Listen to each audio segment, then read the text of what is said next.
Today on Blue 58, what keeps Joe Barry up at night? The Packers defensive coordinator should have his share of worries heading into the 2023 season.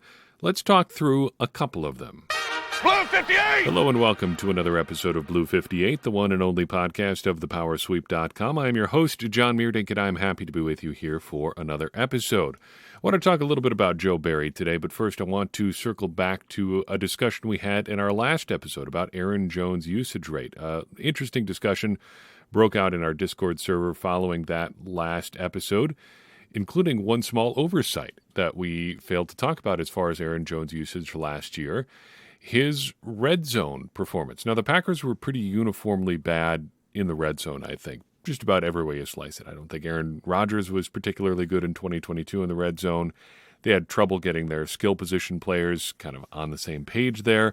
And just looking at their skill position guys, they didn't have a lot of guys last year who could really be effective red zone targets. The tight end position was really not set up to create mismatches in the red zone.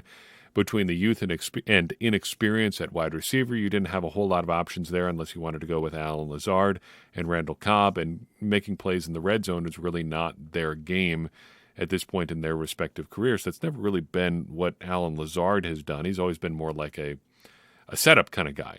He's the guy you use to get down the field toward the end zone, and then Davante Adams or whoever takes over from there. But Aaron Jones in particular seemed to be a little bit off his pace in 2022. That's the thinking, at least. Does that actually hold up? Generally, yes. Compared to 2021, not necessarily, not quite as much as you would think. In 2022, the Packers ran 144 plays in the red zone. Aaron Jones participated in 38 of them. And by participate, I mean he either carried the ball or was a target with the pass. So he had 29 carries and 9 targets in 2022. That is actually down in terms of overall numbers from 2021. The previous year, he had 47 overall plays, 32 carries, and 15 targets. However, as a percentage, it's an increase. He was up to about 26% of the plays in 2022, where he was the main focal point, where they used those plays on him. That's an increase of just under 23% from 2021.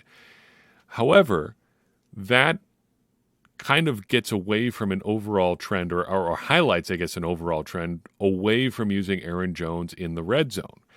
Back in 2019, Aaron Jones used a full third of the Packers' plays in the red zone that season. They ran 134 plays in the red zone that year. He had 33 carries and 12 targets for a total of 45 plays used. Almost exactly 33%, 33.5% if you want to really split hairs there. He has been trending downward in terms of red zone usage over the next few years, and there's really not a good reason for that.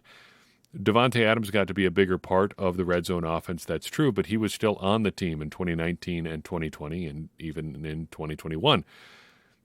Aaron Jones should not have been trending down that significantly. He was down to 30% in 2020 and then 22% again in 2021. That is a trend heading in the wrong direction. And even if he dipped up slightly in 2022, overall he is headed in the wrong direction. And there's a particular area of the red zone where he's been getting less attention overall. Sometimes people talk about the high red zone or the low red zone. Basically what they mean by that is high red zone is the further away from the end zone in the red zone. So like the 10-yard to the 20-yard line, just to pick some arbitrary numbers, would be the high red zone. And then the 10-yard line and in would be the low red zone. In that particular area of the field, the low red zone, that's where Jones' usage has really dropped off precipitously. Over the past 3 years, in fact, he's gone down, actually over the past 4 years, he's gone down all but one season. In 2019, he got a full, again, 33% of the Packers' low red zone plays, 19 rushes and 4 targets. The next year it was down to 28%. The next year it was down to 19%. And then this year it went up slightly in 2022 to just over 20%. If the Packers are looking to change how they use Aaron Jones in 2022, getting him more involved in the red zone would be the way to do it. And this is not just a factor of the Packers getting to the red zone less. Their overall plays are pretty similar year over year. 2021 is the big outlier in terms of the number of plays that they ran in the red zone. Overall, it's basically between 134 and 159, 3 out of the last 4 years. They've been in the red zone basically the same number of plays over the course of those seasons. Aaron Jones has just not been quite as involved, and he needs to be more involved if the Packers are going to play better offensive football in 2023. Let's talk about Joe Barry. I started a mini-series a couple of episodes ago called 3 Questions, and I've been trying to find a way to land on defense with a couple of these episodes because I feel like a lot of our discussion this offseason has centered on the offense, and for good reason, to be fair. The Packers traded Aaron Rodgers, they've got Jordan Love, and then 3 of their top 4 draft picks in this most recent draft were on offense. On top of that, you've got Aaron Jones coming back, you've got David Bakhtiari coming back. There were and continue to be a lot of things to talk about on the offensive side of the ball. So spending time on that side of the ball does make sense. But there's an entirely different side of the ball that we need to talk about too. What's going on with the Packers defense? And I didn't have 3 questions about Joe Barry in particular. I, to be honest, have a lot more questions, but they're nothing that should be particularly surprising about Joe Barry in particular.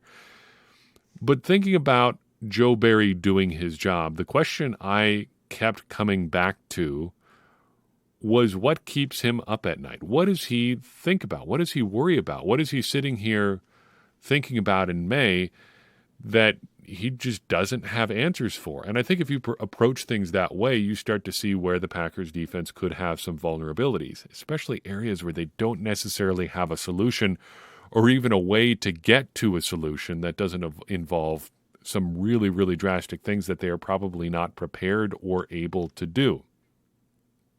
This question really crystallized for me when I was reading a piece by Bill Huber today at Sports Illustrated or Fan Nation or whatever they call it now. But he's writing about Devondre Campbell and Quay Walker, pointing out that if the Packers are going to improve anywhere internally, linebacker is the place they've got to do it on defense. Let me read to you a part of this piece, which is titled, Defensive Improvement Must Start at Linebacker. Solid title there. Tells you exactly what you need to know. Anyway, he writes, it's hard to project improvement on the defensive line with 2 day 3 draft picks replacing Dean Lowry and Jarran Reed. It's hard to project improvement at outside linebacker until Rashawn Gary is fully back from his torn ACL. It's hard to project improvement at safety without Adrian Amos. It's hard to project improvement at cornerback until Eric Stokes returns to his rookie form. It's hard to project improvement from the coaching staff with Joe Barry back as defensive coordinator.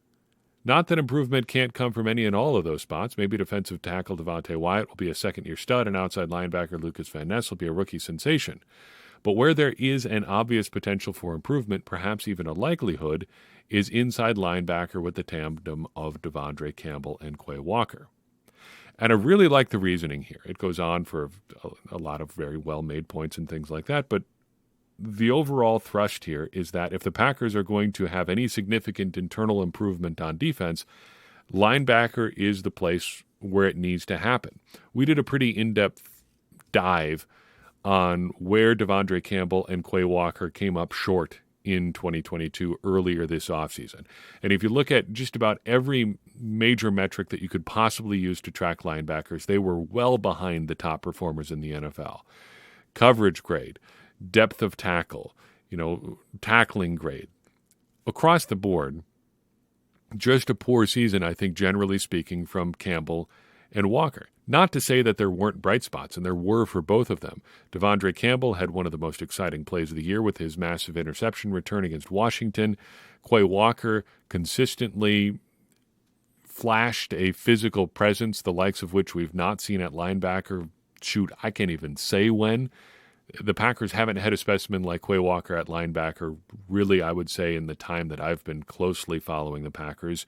You're looking at 90s football for an adequate comparison there, and even then, they just do not make a lot of players that have the physical attributes of a guy like Quay Walker.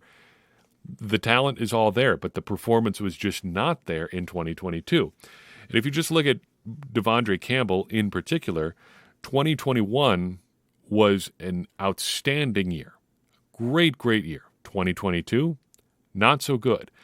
Even if he doesn't get all the way back to where he was in 2021, say he's just halfway between 2022 and 2021 for 2023. That's still a significant improvement for the Packers defense. And if Quay Walker is even slightly better than he was in year one and year two, say he cuts his ejections in half, that's a significant improvement. But, joking aside, even if he manages to, take just a couple of steps forward, doesn't even fully tap his potential, just being better than he was in 22 is going to be an additional big step forward. So if the Packers, like Huber writes here, are going to improve on defense, linebacker is an obvious place to look. But that brings me back to my question here. If you're talking about things that Joe Barry is worried about, linebacker might be one, because if you're counting on internal improvement for this defense and linebacker is your best bet, the question that comes to mind for me is what happens if the linebackers don't improve over where they were in 2022? Say Devondre Campbell battles injuries again. Say Quay Walker just can't ramp up the processing speed to where he needs to be to really harness his physical gifts. What does that do for your defense? Leaves you with a pretty big gaping hole in the middle. And with a run defense that was suspect last year and didn't really add a whole lot of run-stopping prospects throughout this spring, the offseason, looks like the Packers are going to get run on a whole lot more if Campbell and Walker can't take some steps forward from where they were in 2022. There really is no internal fix there. The second question is kind of related to that. What if Kenny Clark loses a step in 2023? I'm not saying it's likely. I'm not saying any sort of age-related decline is imminent for Kenny Clark, but one thing has always been true about Kenny Clark. He has always played a lot of snaps. The Packers have never been afraid to have him out on the field a whole lot, and honestly, he's needed to be out there a whole lot. Dating back to 2018, he has never played fewer than 71% of the defensive snaps in a given season, and that season he was down because he missed a few games. He was down to just 13 games played in 2020. Last year it was 78%. 2021 it was 78%. 19, 18, 84, and 83% respectively. He's been on the field a lot for the Packers. We haven't even talked about the 80 special team snaps he played in 2022 as well. Kenny Clark logs a lot of time for the Packers. So what if he loses half a step? Or what if we're back to 2020 and he misses 3 games? Or, like he's had a couple of recent seasons, just some injuries. A couple little nagging injuries that limit him to 13 games, or maybe don't even limit him in terms of games played, but make it so he plays the entire season at 80% or 85%. Who else do the Packers really have that they can count on? I'm not talking like adequate players, just like NFL caliber players. I'm talking about a guy who can be like the tone setter for the group there. It's probably not Devontae Wyatt. It's probably not TJ Slaton. It's probably not Jonathan Ford. And if you start going beyond that, Chris Slayton, Carl Brooks, Colby Wooden, you're down to rookies and other undrafted prospects beyond that. Kenny Clark is more than just the best defensive lineman the Packers have. He's the only one who's had any kind of, not to say NFL success, like NFL playing time. Devontae Wyatt barely played last year. If Kenny Clark can't be even what he was in 2022, which I don't think was his finest season, though I think he started off plenty strong, if he can't even be what he was in 2022, the Packers' defensive line could be in really rough shape. And that's something that I would be worried about if I was Joe Barry as well. The third thing, and I know that every team deals with injuries, but I think any combination of injuries in the Packers secondary would be just about disastrous right now. Darnell Savage is one of the Packers' 2 starting safeties, at least nominally right now. He's going to get first crack at the job given what his salary situation is and the other newcomers coming in. He's going to be up there in terms of playing time. Jair Alexander and Eric Stokes are going to be your top 2 corners.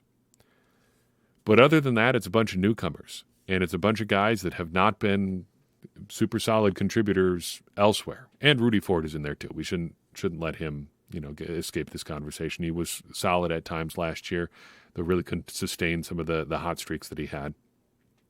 But if the Packers lose one of those guys that they're counting on to be starters, even Darnell Savage, you're getting pretty far down your depth chart already. And we're barely scratched the surface in terms of injuries. Two of those guys go down, good luck. It's a bunch of essentially no-name guys with respect to Mr. Simone Biles himself, Jonathan Owens.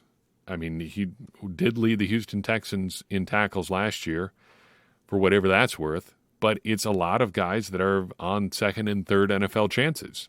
There is not a lot of depth in the secondary, and any combination of injuries, even to some of those newcomer guys, puts your depth in a really, really rough spot. Finally, maybe it's something that NFL coaches become immune to over time. Maybe not, given the nature of this business. I don't know. But we don't really know what Joe Barry's contract situation is like.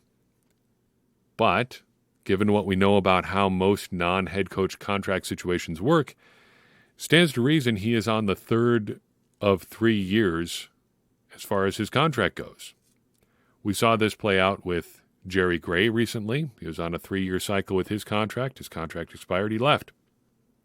We saw this with Mike Pettin. He was on a 3-year cycle. His contract expired and he left. Going back a little bit further, we saw this with Alex Van Pelt, the former quarterbacks coach. 3 years is generally how assistants have their contracts go. If you're scoring at home, Joe Barry is in contract year number 3. What does his NFL future look like? What does he have to do to secure his NFL future? You can make jokes about getting the job for, good reasons or bad reasons, or point out that he got jobs for good reasons or bad reasons. But at some point, that luck is going to run out. And if it's me, I'm wondering what I have to do to make sure that luck continues. I don't know how you fix the Packers defense schematically with as many different changes as they've had on that side of the ball, with as many, different guys coming in and out, the secondary turning over, Rashawn Gary being injured, Eric Stokes being injured, the general lack of talent on the defensive line that we've talked about.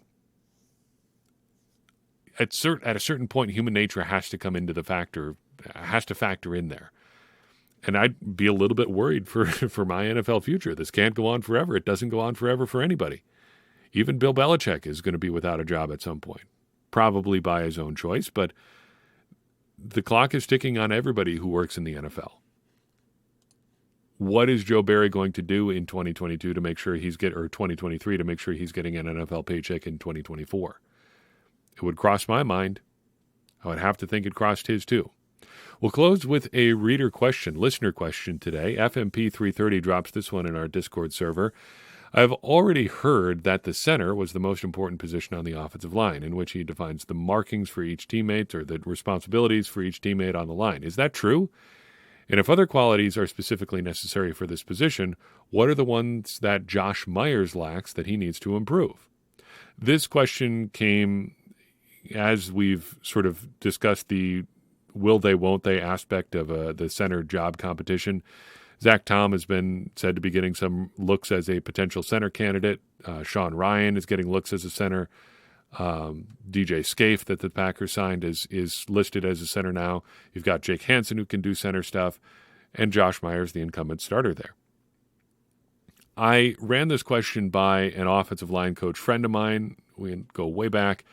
I didn't include him in the Josh Myers specific portion of that, but as far as the actual responsibilities of a center, what makes that position unique, here's what he had to say, and a little bit about his background. He coaches offensive line, has worked at the high school and college levels, former All-State offensive lineman as well. He knows what he's talking about in terms of center play. Was a center himself, in fact, at the college level too. So here was his take. What are the, unique skills and abilities that a center needs to have? What is he doing in terms of the down in, down out responsibilities? His answer: the offensive system will determine how involved the center is with audibles, assignments, and blitz pickups. For most power running teams, it is very much on the individual lineman to know and be responsible for their assignment, and spreads into neighbor accountabilities, like tackles calling out to a guard to inform if a combo block turns into a solo because of a walk-up linebacker or a shifted defensive end. In pass blocking, some teams even assign their own blocking structure. I would say that every system from there adds responsibilities to the center in terms of what they need to know and a mapping out of the blocking scheme for the rest of the line. As far as the other qualities goes, first, a consistency in their shotgun and pistol snaps. No other athlete is held to the same 100% standard that a center has to be at. Two, the ability to read and remember the defense and suggest adjustments to the coach. And three, this is a unique one that I haven't talked about with other coaches, but I believe there are two very important roles that the line has to designate. Everyone knows that there is a leader, the one that the rest of the line and even the skinny people will follow. Side note, he likes to call the quote-unquote skill positions the skinny people because, well, they're skinnier than the offensive linemen, but he doesn't like the term skill positions. He prefers the big guys and the skinny people. Anyway, even the skinny people will follow because of their leadership. I believe that there is also a person that embodies the heart of the offensive line. The leader is someone that everyone will follow directions for, but the heart is someone that the rest of the line will want to give up in tough games or situations. But if the heart is still standing, they'll push through. That's an intangible. It only comes out in the roughest games or on the worst conditioning days, but more often than not, it is the center. So a lot to chew on there. You've got a lot of specific responsibilities as a center, but you also need to be kind of just the de facto leader, right behind the quarterback because you have so many of those responsibilities. This is tracked with my own observations as well. The center just gets a lot of attention because of being the pivot of the offensive line. Your blocking schemes often will shift one way or another based on who the center can pick up, where the Mike linebacker is. Your responsibilities build out from there based on the center's direction. As far as what Josh Myers needs to improve there, the intangible stuff is a tough one to really call out. We don't know what things are like behind closed doors, so we can't really speak on that all that much. And I think if he manages to hold off whatever challenge may be coming his way this summer, whatever the case may be as far as how real that position battle actually is, that would do, I would think, something as far as giving him the bona fides he needs to be a leader in the locker room for the Packers.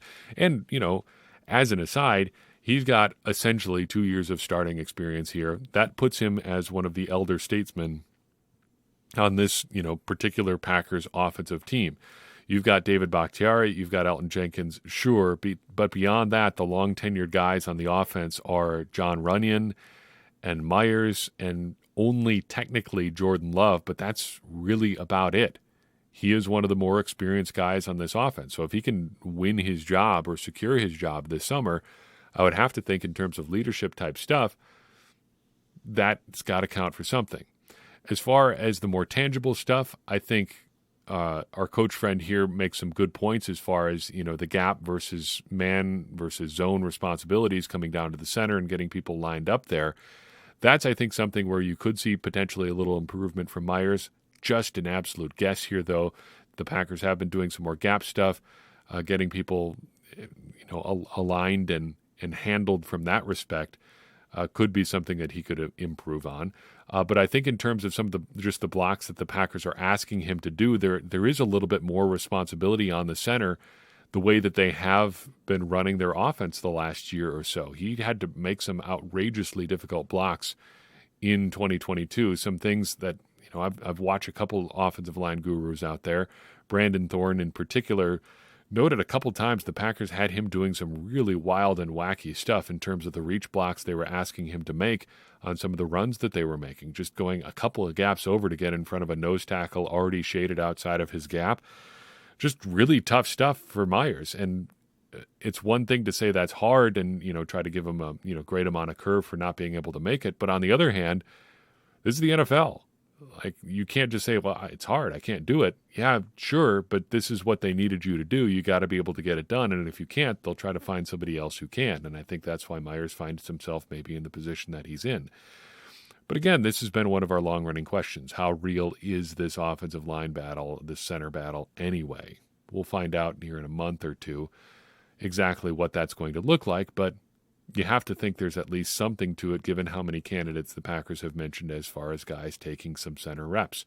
So there are some of the responsibilities there, the things that the Packers, might be asking of Myers and how he could maybe live up to them a little bit more.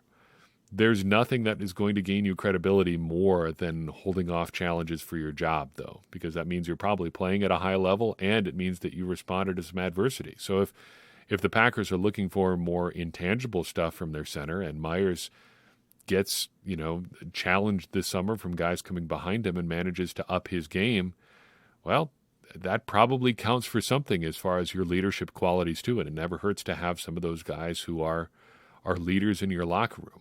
That is something we've tried to talk a little bit about in some inelegant ways, maybe over the past couple of years, but culture and leadership and things like that, they do matter. And figuring out those guys who can be leaders often just comes down to who's playing. And Myers, being, again, one of those longer tenured guys on offense, makes him a leader by default. If he can seize that role and seize that opportunity, that has to help both him and the Packers, I think, overall. That's all I've got for you in this episode of Blue 58. I appreciate you tuning in. I would appreciate it even more if you would take a second and share this episode with someone you think would enjoy it. It's going to help more people find the show and get more people involved in this conversation you and I are having about the Green Bay Packers, which in turn is going to help all of us, me included, become smarter Packers fans. And as I always say, smarter Packers fans are better Packers fans, and better Packers fans are what we all want to be. I'm your host, John Meerdink. We'll see you next time on Blue 58.